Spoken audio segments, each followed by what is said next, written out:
Boa tarde, gente. Dando início agora à nossa revisão da aula da prova parcial de Química, que acontecerá na semana seguinte, né, na próxima semana, tá? Antes de começar, eu queria aqui expor para vocês o raio-x da prova, que são exatamente os assuntos que vão cair e a quantidade de questões, certo? O assunto mesmo é sal e óxido de arrênios, tá? Que são funções inorgânicas encontradas por esse químico sueco.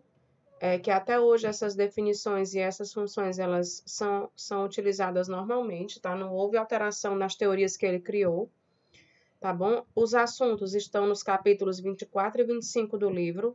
Não se preocupem que vocês vão poder pesquisar pelo livro, tá?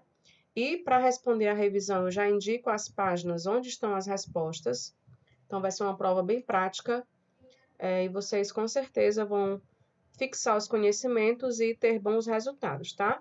Então, na prova vai cair uma questão de sal de arrênios, você vai precisar definir o que é um sal de arrênios, tá certo? Vai cair duas questões sobre nomenclatura, duas questões sobre dissociação, uma questão sobre classificação dos óxidos, duas questões sobre determinação de fórmula molecular, uma questão sobre óxidos de relevância ambiental, ótima essa questão simples, e uma questão sobre exemplos de sal de arrênios no cotidiano ou na indústria, tá bom? Então, eu coloquei aqui 9 perguntinhas para vocês, 9 não, 7 perguntinhas para vocês. Já indico os locais no livro onde vocês vão encontrar as respostas, tá bom? Então, a primeira pergunta é: o que é um sal de acordo com Arrhenius, tá? Qual a definição técnica de sal? Certo? Arrhenius, ele foi um sueco que ele se interessou muito por eletrólitos, por íons, por cátions, por ânions. Então, ele baseou as suas teorias, as classificações que ele elaborou, a partir dos cátions e dos ânions que uma solução gerava, tá certo? Tendo como base o cátion básico e principal, o hidrogênio, H+, e o ânion principal, o OH-, perdão. Então, quando você tem uma solução que não tem H+ ou OH- como cátion ou ânion, você vai classificar essa solução ou como sal ou como óxido, tá certo? Então, a resposta dessa questão você vai encontrar na página 337. Vamos lá, ler aqui a página 337. Todo mundo com o livro acompanhando, por favor. Página 337, lá em cima, ó, definição. Segundo Arrhenius, sal é toda substância que, em solução aquosa, libera pelo menos um cátion diferente de H+. Então, a função inorgânica que vai liberar o cátion H+, é a função ácido.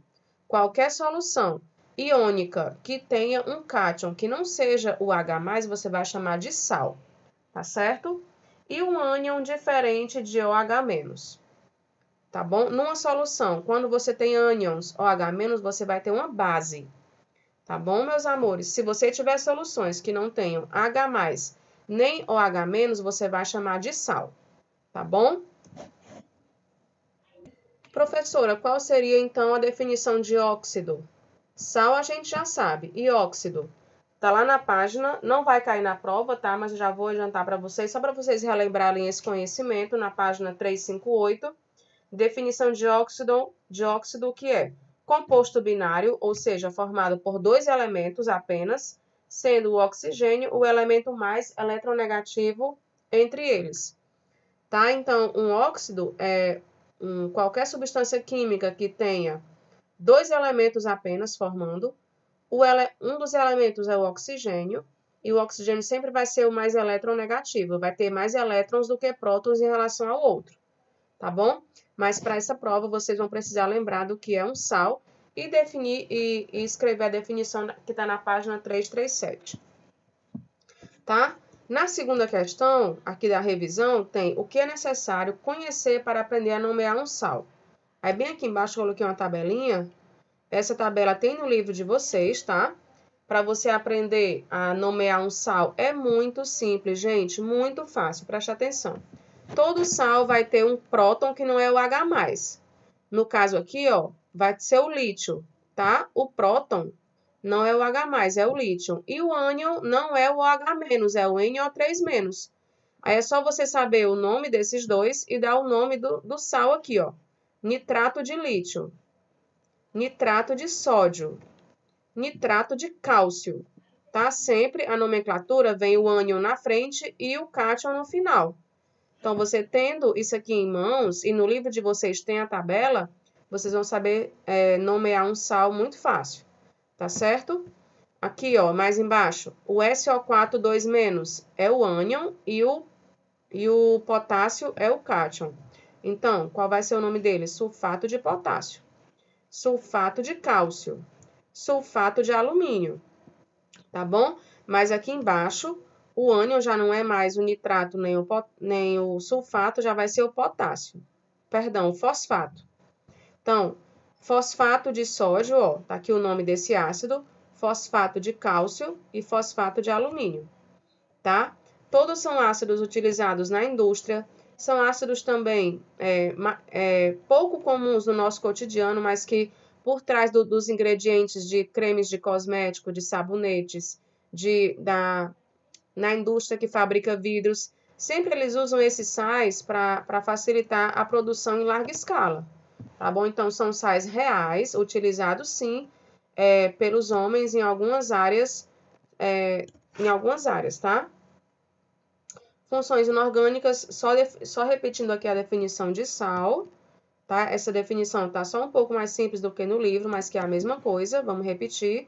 Sal é qualquer espécie que se dissocia em água, liberando um cátion diferente de H+, e um ânion diferente de OH-. Ó, aqui, ó, o nitrato de lítio, quando eu jogar ele na água, ele vai liberar um cátion que não é o H+, é o lítio. Quando eu jogar o nitrato de sódio na água, ele vai liberar um ânion que não é o H-, é o NO3-. Tá? Então, isso aqui, necessariamente, de acordo com Arrhenius, vai ser um sal. Tá bom? Terceira questão pede que vocês façam a dissociação iônica dos sais abaixo. Tá certo? Então, vamos lá. Dissociação seria o quê? A separação dos íons de um sal quando mergulhado em água. Tá certo? Vamos aqui lá embaixo, eu coloquei uma figurinha para vocês lembrarem, ó. NaCl é um sal de cozinha, ele é um composto iônico, ele quando está fora da água está junto assim, ó. Quando a gente joga na água, ele sofre uma separação, o nome dessa separação na química é dissociação. O Na+ e o Cl- eles ficam separados e dessa forma essa solução se torna condutora de eletricidade, porque ela fica repleta de íons. Íon sódio, íon cloreto. Tá? O cloreto é o ânion e o sódio é o cátion. Tá certo? A ionização já é diferente. A substância envolvida não é um composto iônico, é um composto molecular. Professora, como é que eu vou saber quando é iônico ou quando é molecular? O molecular, ele sempre tem um metal e um não metal. Ó, o cloro é metal, o hidrogênio é um não metal. O composto iônico sempre vai ter dois metais. Cloro é um metal e o sódio também é um metal. Então, o composto molecular sempre tem um metal e um não metal, tá? Então, nesse caso, o HCl, quando a gente joga na água, ele não vai mais sofrer apenas uma dissociação. Ele vai ser quebrado forçadamente. Essa quebra forçada é chamada de ionização, que a água age sobre o cloro, sobre o hidrogênio, fazendo a quebra das ligações covalentes desse composto. Então, aqui, no caso, é uma ionização, tá bom? Aí, na questão da revisão aqui, ó, questão 3, pede que você faça a dissociação iônica dos sais abaixo, tá? Então, você vai separar o cloro do magnésio. Você já sabe que o primeiro elemento sempre vai ser o cátion e o último sempre vai ser o ânion. Então, você só vai separar os dois e colocar as cargas positivas ou negativas. Beleza? Quarta questão. Cite 5 sais utilizados no cotidiano ou na indústria. A página está aqui, ó, que vocês vão encontrar as respostas exatas. Então, coloca o nome desses sais.